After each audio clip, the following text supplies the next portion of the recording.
Dan Antonescu is one of the most well-known Romanian police officers.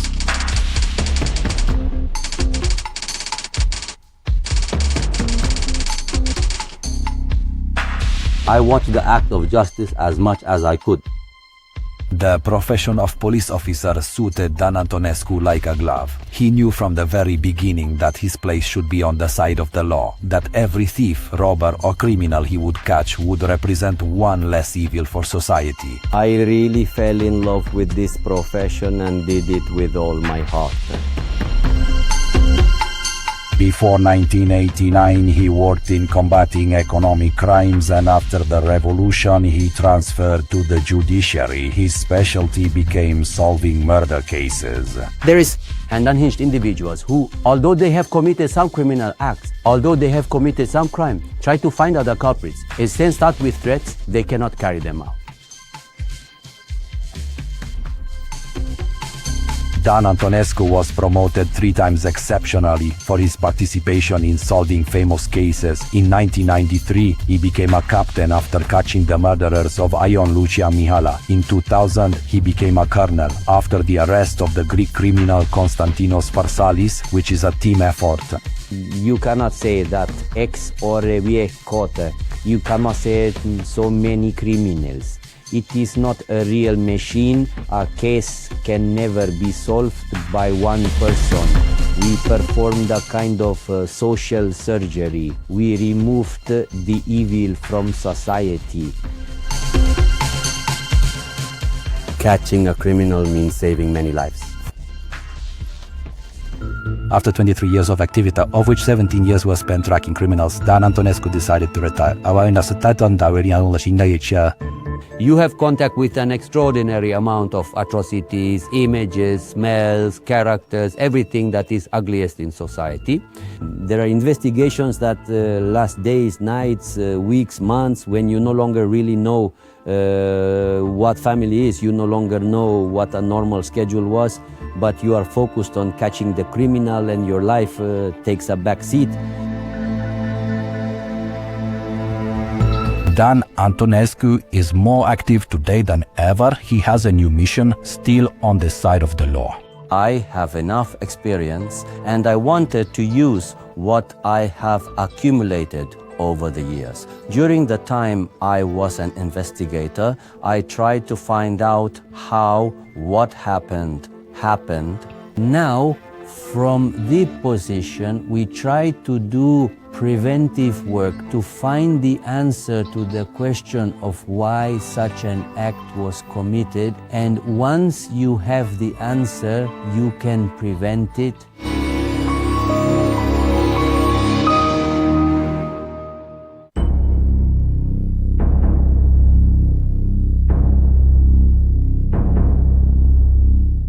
It's a case that could be the subject not only of a report but also of a film. When the fool Gitsa called me man, I got some chills. Then I hit him, he turned around and fell on his stomach. He did not understand what the leniency of the law means. She was kind of snobby, this daughter of mine. And then I got angry and punched her twice in the head. I took her to the bathtub in the bathroom and dismembered her. It is the story of a man who chose to resolve all his personal issues in a way that led him to prison several times. My fellow villager concubine was my father's. I loved her madly. We slept. And I wake her up and I killed her immediately. The man who should never have benefited from release conditioned by not reducing the sentence even by 1 minute. We now arrive at the mischievous affair, the Italian one. Oh, I even forgot about him. That ugly one, man. I stared at him until the blood foamed, until it drained. I forgot him, forced him. Silence, I left. This man is clearly irredeemable for society. There is nothing left to salvage from him.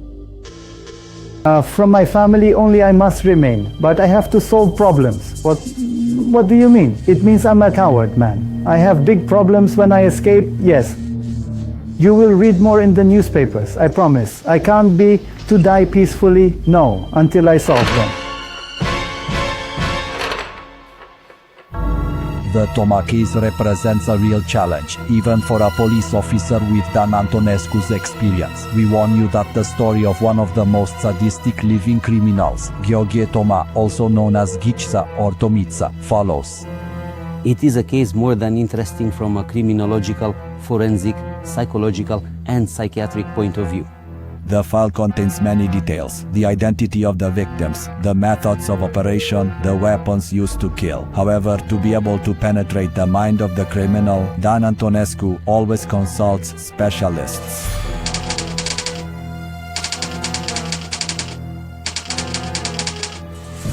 Gheorghe Toma is now 74 years old. He has spent more than half of his life behind bars. At the moment, I am 34 years old, day by day executed, not work, day by day. 8 times I was released, 8 out of 3 times, 8 and 5, I play chess. I'm a smart guy. Toma Gheorghe is quite an intelligent person, I would like to say. He played chess and played chess at a very high level. He was a champion since he was young. Sports and deaths, yeah, you'll take them. In the newspaper, yes. My engineer from the factory, my section chief died and I didn't die. Yes, it's a good life. Don't be upset. 3 meals a day. Yes, I sometimes skip meals. I don't drink, I don't smoke. Well, I played football. Sports, man. Tomița started very young to make choices that led him to the edge of the law. He ended up in the orphanage after he stole and spent, together with his brother, the money their parents had saved for a new home. Then, at the age when other boys are just leaving their mother's skirts, he also had his first encounter with prison. In 56, I was 15 years old.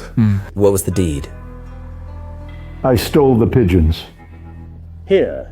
Child's play? Exactly. Were you caught then? He sent me to Oknamer. I spent 4 months there. For pigeons?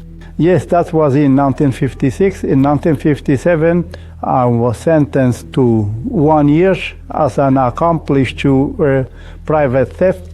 We both know that we worked together on cases involving criminals who, at least for a while, stayed in institutions, from the child protection institutions during the Ceausescu regime. Those orphanages where the instinct for survival was learned and aggressiveness, impulsiveness were cultivated.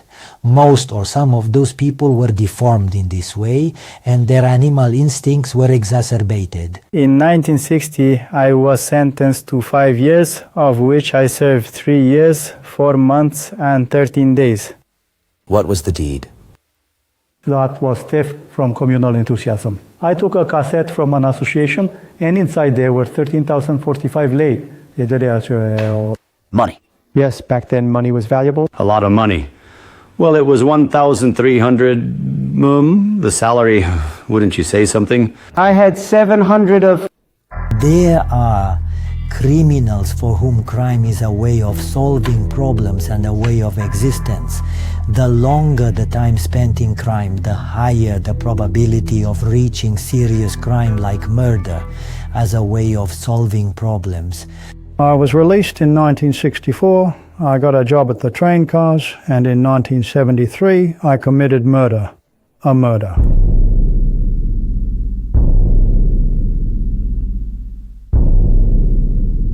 In the year 1973, it seemed that Toma's life was getting back on track. He was employed at the Arad Wagon factory. He was married and had 2 little girls. To supplement his salary, in the evenings after work, he worked with a friend. They painted the houses of acquaintances who needed services. 1,000 cheap labor hands. That's how she ended up working for an elderly family. He was a colonel, a former colonel, and his wife. And we start working 1 day, 2, 3. One day, Toma takes the axe with him when he goes to work, saying that his mother asked him to sharpen it. On the 13th, it was payday at our factory. I put the axe on the bicycle and go to the factory. As on the way back, the road passed in front of the house of the two elderly people where he had painted. Toma stops to pick up a can of paint. He thinks that he should discuss payment with the two of them anyway. To pasa aqui? Tas. Yes, Vasile.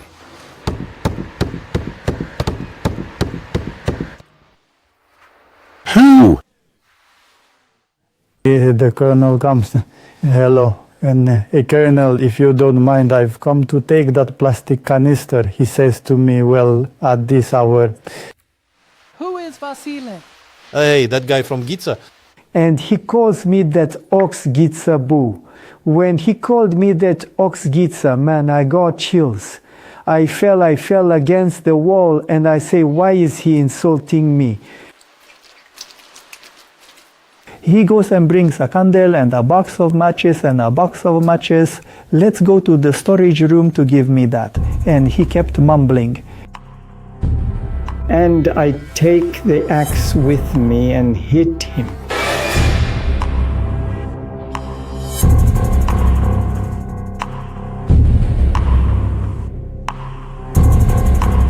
When I went out to run, I ran to that gate. I didn't notice that they had closed the gate. He mentioned that he heard me on it. I didn't hear her get up from the table because she had slippers or house shoes. And when she comes exactly to the threshold, to the kitchen, for her to go out and me to go in. And she was in front of me, yes. Then I struck him. He turned around and fell on his stomach. And I jumped out the window and left the axe next to the refrigerator and left. That was on the 13th. I didn't sleep all night. On the 15th, Thursday 16th, was my birthday, 16th of August. Right on my birthday, the 15th. Towards the 16th, I was arrested. Probably at that moment, the potential for a serial killer was triggered. Probably that murder also produced certain sensations for him, which he seems to have wanted to repeat later.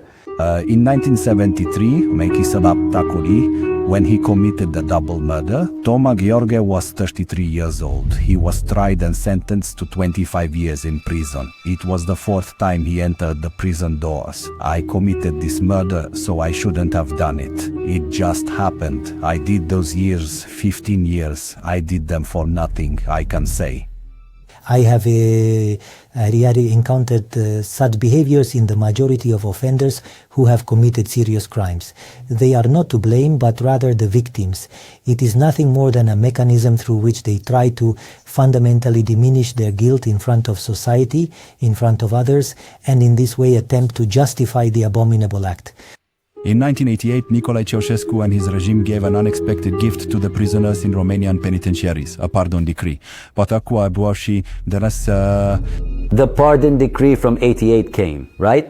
Yes, with that one I got away. Well, many people got away then. 5, which was over 10 years, because it gave up to half. I had already exceeded because I was 14 and a half years old. From 25. From 25. So? 15 years. I got away, yes. Did you have any sentences before this serious offense? Yes, but those were trifles. Trifles. This one of 25 came, of which you did almost 15. The decree came. That was more. The revolution came. After that, did you commit any other acts until the revolution? Until, well, how should I do it? I don't know. No, man. No. From the beginning, it was known that this decree would cause problems. Why, it was the first decree of its kind that included murder offenses and was a halving of the penalty for these acts. Never, from a criminological standpoint, should such measures of collective clemency address acts of great violence and primarily murder offenses. all the criminals and all the escapees from the reign, which did not happen and will never happen again until this world ends. It is scattered across the country.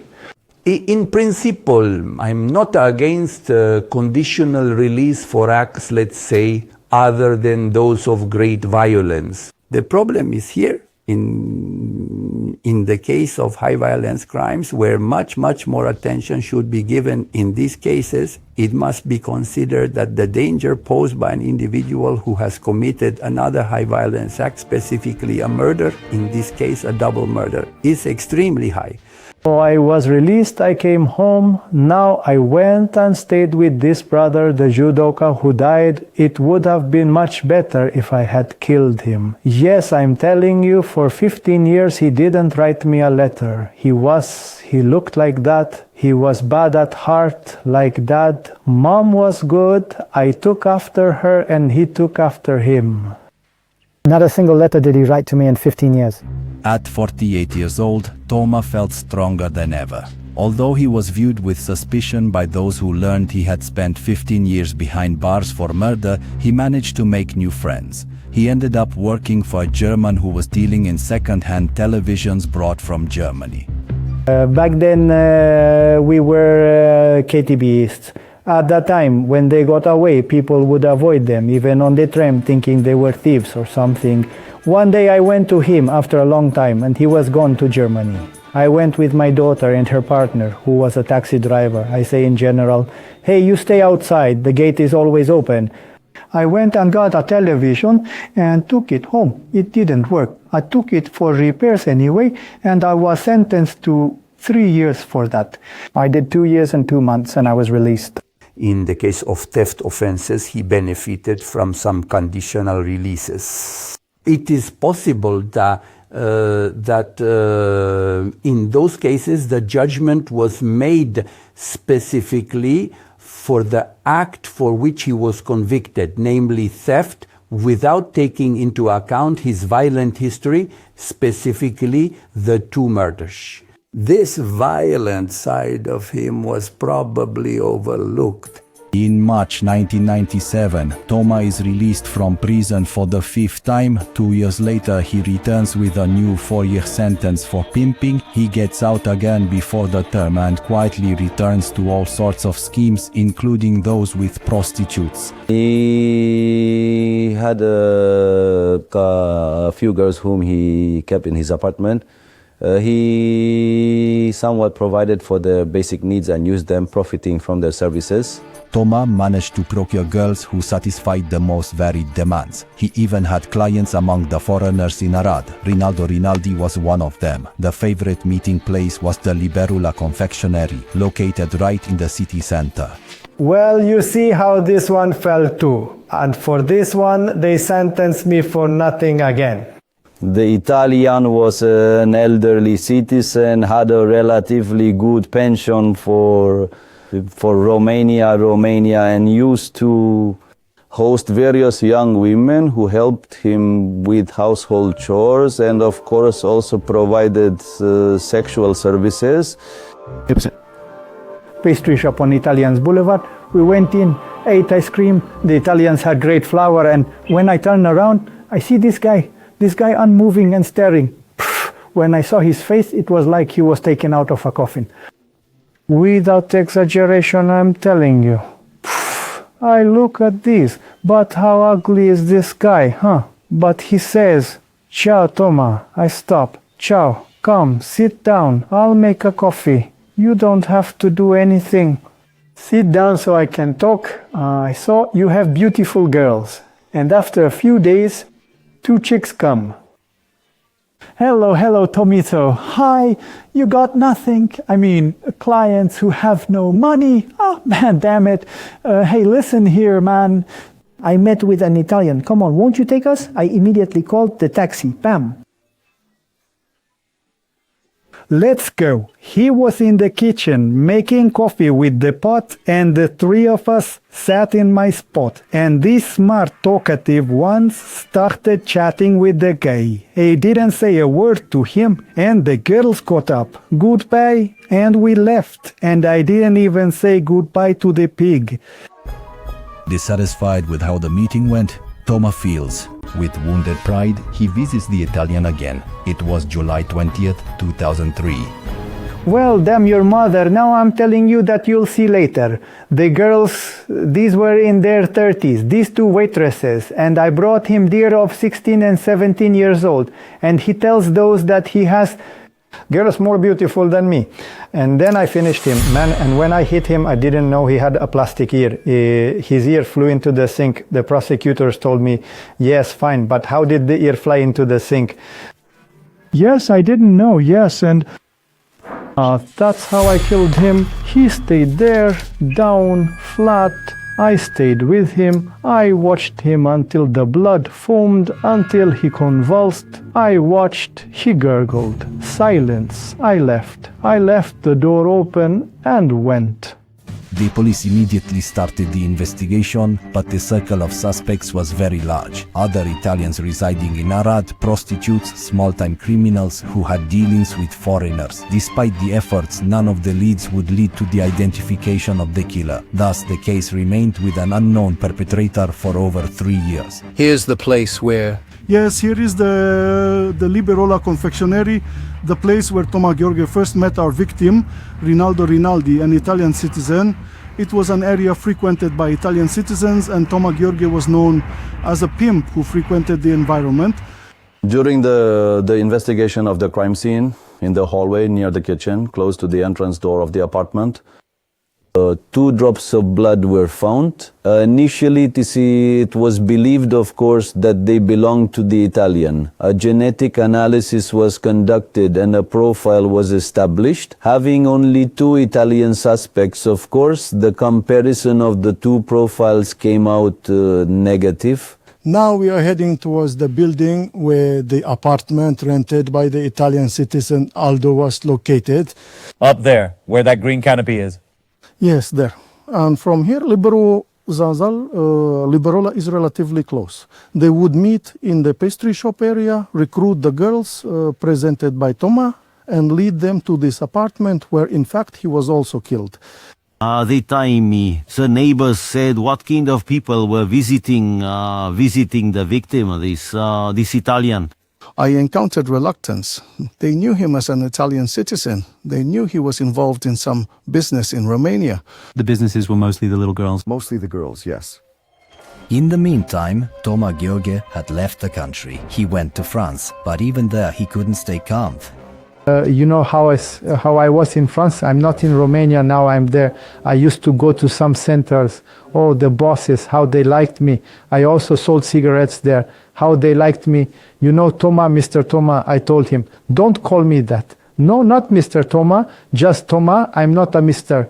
From France, he sent a threatening letter to a prosecutor, being dissatisfied with how he believed his pimping case was handled, for which he received 4 years. How does that letter sound? How realistic were the threats? How feasible was it to carry out what he was conveying there? He had an interesting way of putting things on paper. He liked to write a lot. He even sent letters to several, to Sado and to the witnesses. It sounded something like, I will follow you all your life, that I will look into your grave. I write them 2 postcards to the prosecutor. It was also on my birthday. Then I wrote them again on St. George's Day or my birthday. And the colleague says, hey, don't write them because, hey, these guys are this. Man, to hell with them. How can this guy give me a warrant? I'll write them 2 letters. So now those people, come on, seriously. If I had used the knife, I would have stabbed him. If his brother or a relative or a chicken, I would have cut them, or a dog. After a week, they come. Both ones, long live. Mr. Toma, good morning. I was just having breakfast. That's how he does it. He takes out 2 envelopes. Do you recognize them? And just like with you, I was at the table. It's your handwriting. Yes, it's mine. You know it's considered an offense of outrage. I say, what outrage, sir? Again, me, the devil. What outrage, sir? Put on the handcuffs. He issued an arrest warrant for me. He was sentenced to 7 years for that assault and put on a general wanted list. Based on this warrant, he was located and extradited from France. It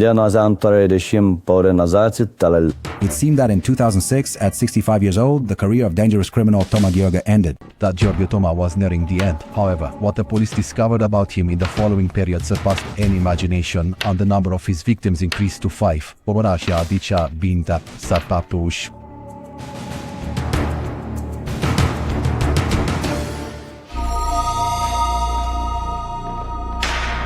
In 2006, Toma entered the prison gates again, this time for the offense of assault. During this time, the police in Arad resumed investigations in the case of the murder of the Italian Rinaldo Rinaldi. 3 years had passed since this case was unsolved, but there were new clues placing Toma Gheorghe in the circle of suspects. Meanwhile, DNA tests had also advanced significantly in Romania. The Italian citizen's residence was a block apartment that it was found in total disarray. There was blood on all the walls, on the doors, everywhere, and the Italian had over 25 stab wounds. A knife was also found at the scene somewhere in the hallway, right at the entrance to the kitchen. Later, we determined that it had not been placed by Toma Gheorghe to somehow divert the investigation. The DNA tests conducted on the blood found in the Italian's apartment matched the genetic profile of Toma Gheorghe. Initially, the man denied any involvement in the murder, but after days of investigation, he was forced to acknowledge the evidence. He had killed Rinaldo Rinaldi in cold blood. The motive was the same as in the first double murder, the fact that he felt insulted. I brought him 16 and 17-year-old girls, and he told me he had prettier girls than mine. And then I finished him. He admitted that they knew each other, that he was taking girls, but he never admitted that. But after explaining to him what the ANS profile and genetic expertise mean, he finally admitted and recounted with the details he could remember, considering the time. And how did you do this one? Well, this with the pen. Yes. That one was inseparable from me. Yes, this one remained down, wide. I stayed with him. I looked. He was sprawled. Silence. I left the door open and went. No one knew about this either. After days in which the police and prosecutors tried to get details from Toma about this complicated case, they realized that the man was hiding something else. He read immediately. If he's a professional bandit, the investigator immediately reads you that you're hiding, that the prosecutor is hiding, lying. I also have the experience now. The investigators realized that there were still 2 major question marks in Toma Gheorghe's life. His daughter and his concubine had mysteriously disappeared almost 10 years ago. In the year 1995, Toma Gheorghe was behind bars. He had been imprisoned for stealing a television and was serving his 3-year sentence. One of his 2 daughters, with whom he was closer, Hortensia, visited him more often in prison and brought him packages. In 96, my daughter comes to visit me. And, Daddy, you know what I was thinking? What's up, Daddy? She says, haven't you thought about transferring the apartment to me? Well, someone taught her that because she didn't have that idea. I say, well, Daddy, for now, I haven't thought about that, but next month, when you come, I'll tell you. The second month, when she comes, the policeman comes. Tome, come for a visit. What visits? I don't have any more visits. Come on, your daughter came with the notary, with this one. Oh, then I realized, yeah, sure, I went onto the paperwork there. Right away typed up, done. I transferred the apartment to her because I only said, sir, as long as I live, I want to stay in the apartment for her to take care of me. In March 1997, Toma is released from prison. He goes to live with his daughter, but things were not going well. Arguments frequently erupted between the two. Since the daughter had obtained the property rights to the apartment from her father, she decided to kick her father out of the house. She hired a lawyer and started the eviction process. You know what? Get dressed immediately. Come home, pack your bags, because I've started the eviction process for you. Personalities like his, very strongly selfish and egocentric, do not accept the idea of being removed from their property, their personal belongings. Then the reactions are extreme. His connection to the property is very important. More important than his daughter's life. More important than anything. Toma realized that Hortensia would do everything in her power to kick him out of the house, so he decided to teach her a very harsh lesson. I come home and she was lying on the couch. I move. What are you doing? Sleeping? Yes. Well, are you tired? Oh no, but I just lay down like this and it feels good. Anyway, she gets up and I start questioning her. Hey dad, look like this. Toma says that during the argument, he completely lost control. I got angry and punched him twice in the head. He fell down. I went to the kitchen, took the meat tenderizer and hit her on the head. She said to me, call the ambulance. We can also talk about a tendency to dominate and manipulate the victim, which fits the pattern of a serial killer, including the modus operandi, the fact that he does not kill with a single action, causing suffering to the victim. He hits her with an object that does not cause an instant death, leaving her to suffer. To agonize. To agonize, meaning the victim must live the moment a little to see who dominates the situation, who is the master of the game. Toma went to the kitchen to get a basin with water and cloths to wipe the bloodstains, but in the meantime, the girl woke up and crawled towards the balcony, trying to escape. She got up from the living room and ran towards it, to the balcony to jump down. But if she jumped, she would have died anyway, because there was concrete there, a channel and that. And when I let go of the basin and catch her, as she had her foot on it, and throw her down and sit on her like this until the blood drains. And that was it. Yes, sir. His gesture of sitting on the victims is symbolic. It is the ultimate act of control. When an individual like him feels he is losing control, he does everything in his power to regain it. After the girl takes her last breath, Toma takes her to the bathroom and leaves her in the tub. He gathers the blood-stained items, throws them in a dumpster, and goes into the city. He waits for nightfall to complete his work. Toma returns to the apartment in the evening. The extended walk through the city cleared his thoughts. He eats something and makes his plan to get rid of the body. The organized serial killer, specifically the psychopath type, usually has above average intelligence. Because of this, they can organize their crimes very well and can organize very well what happens after the crime.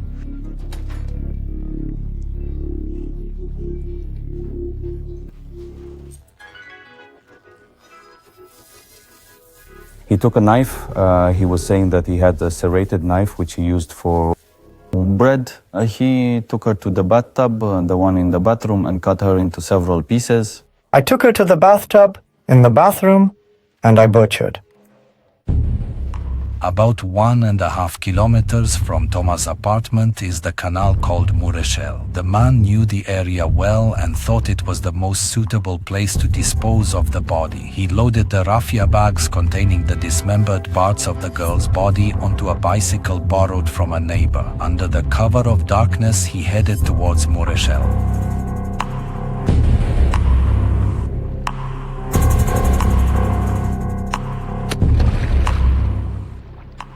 Toma stayed on the shore until he made sure the traces were erased and nothing surfaced. After a few days, the girl's mother, who had divorced Toma 20 years ago, realized something was wrong. Tomica pretended not to know anything and, moreover, spread the rumor that the girl had left the country. Ghița, where is Angelica? I say, well, like this. And she tells me twice, Ghița, I think Angelica is nowhere. Twice she tells me, I think Angelica is nowhere anymore. And I say, what makes you think that? I to her to make her... She went to a witness, and I don't know why I didn't go to question her, because she didn't know who she was, and to take her like that and see. Yes, because even now I still think, man, how stupid I was. Someone from the street reported it missing.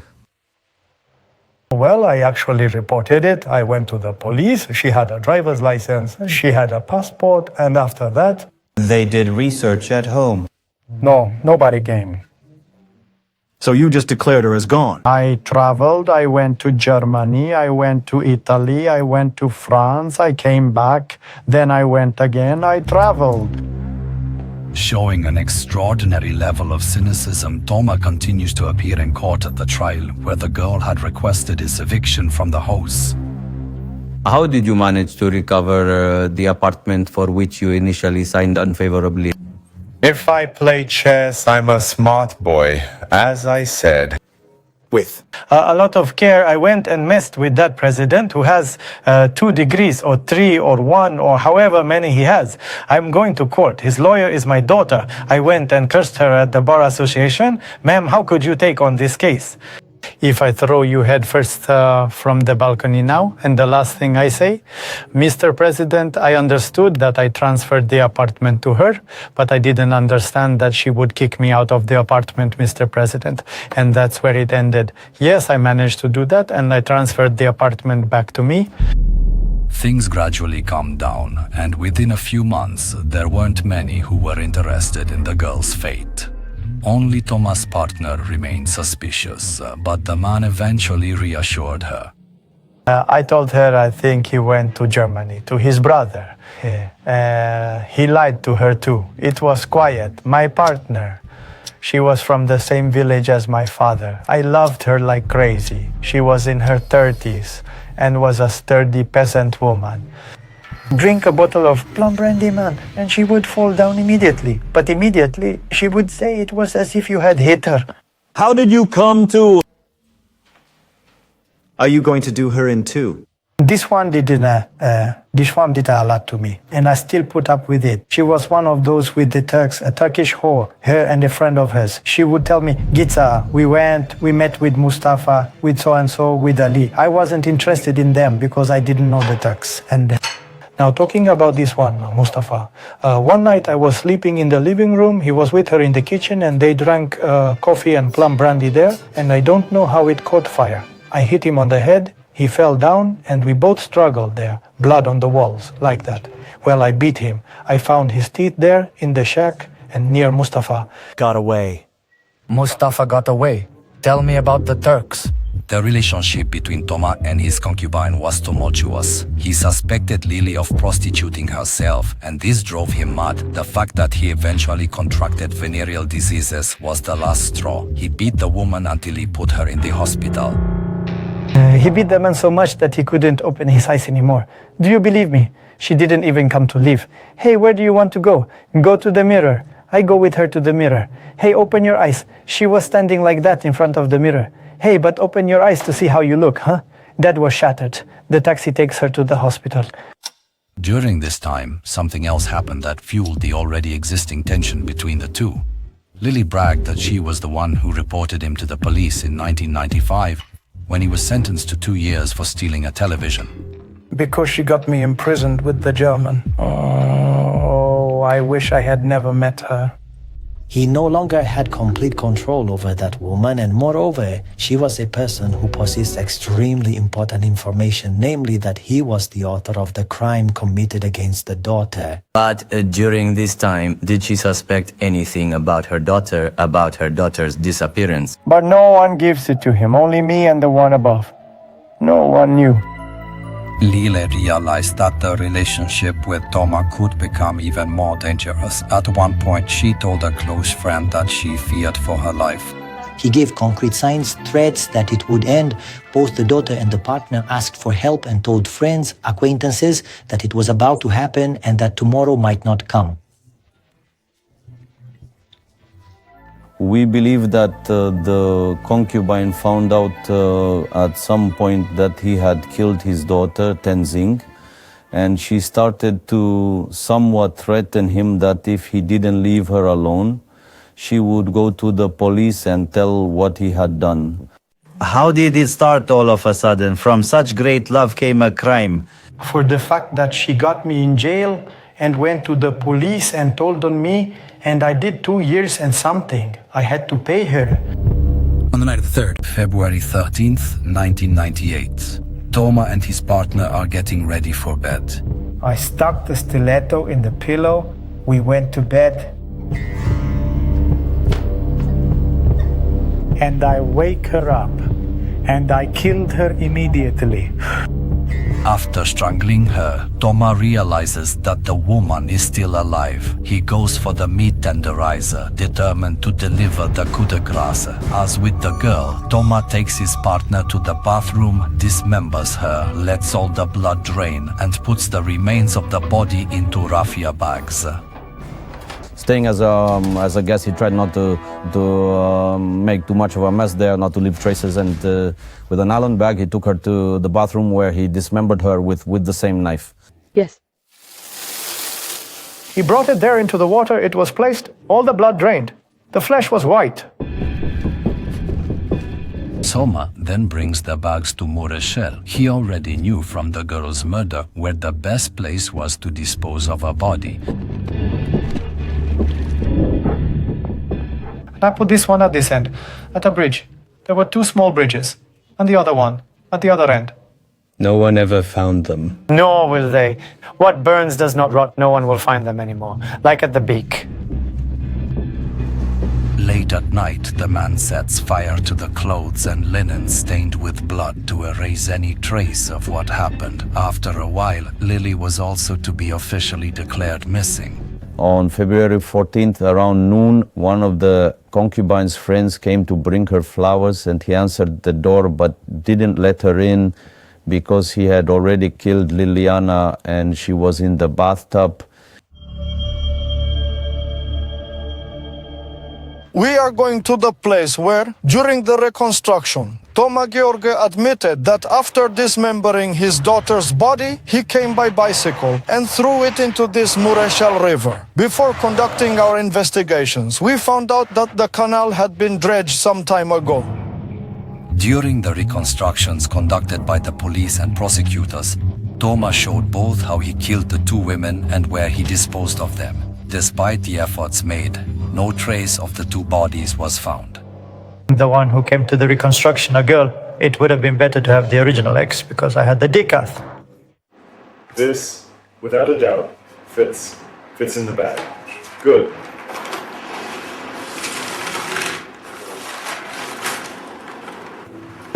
Those 2 cases were practically impossible to solve without his confession, especially since the bodies were never discovered. It was for him a way to show, let's say, in quotes, his professionalism. Its value. His value as a killer. Now we are heading to the place where the building is located in which Toma Gheorghe lived and... Together with his daughter. Together with his daughter, and practically where the crime also took place, after which he dismembered her and transported her to the place I indicated to you. Where did he live? At that staircase on the 2nd floor, and a few blocks away lived the concubine who met the same fate as his daughter.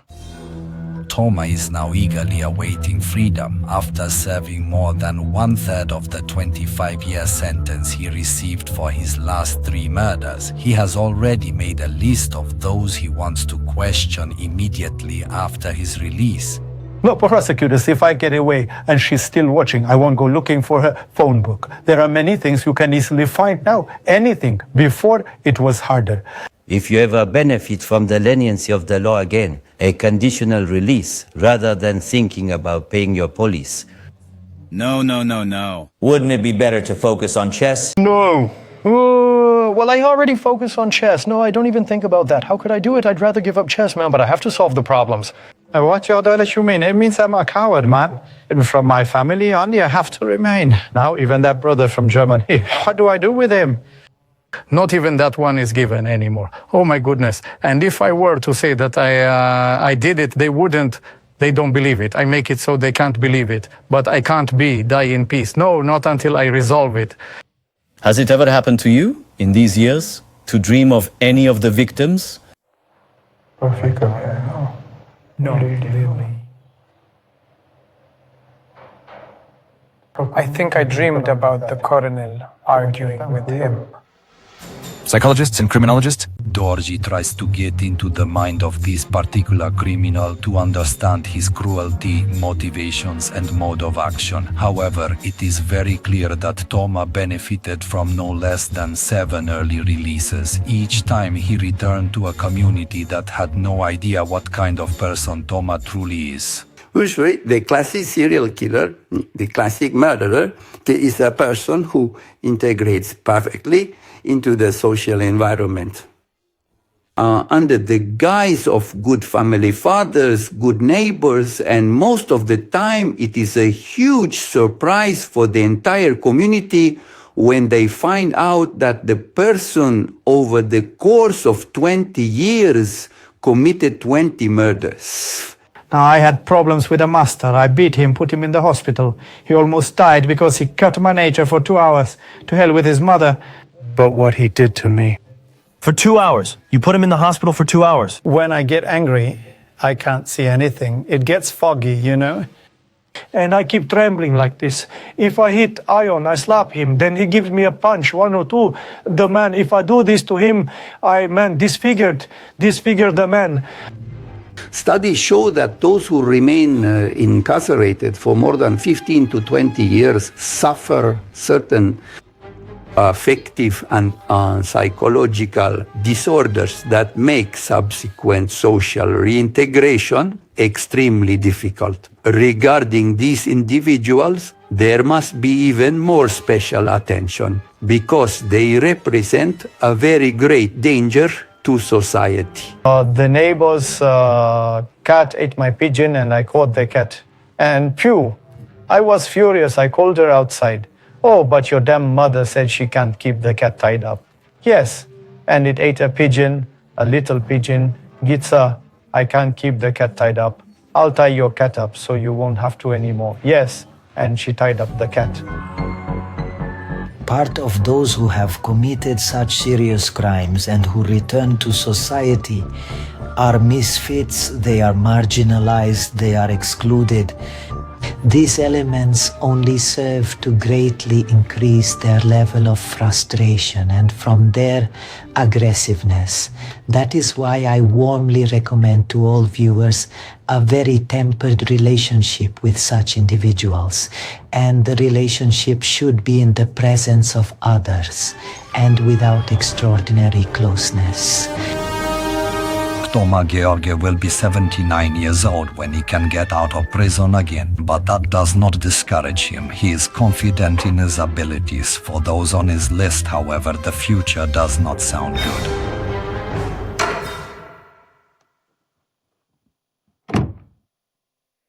Doubting Thomas. Yes, I pray in the evening and cross myself and also say the holy squares. The only thing I'm afraid of in life is being poisoned. Otherwise, I am not afraid of anything.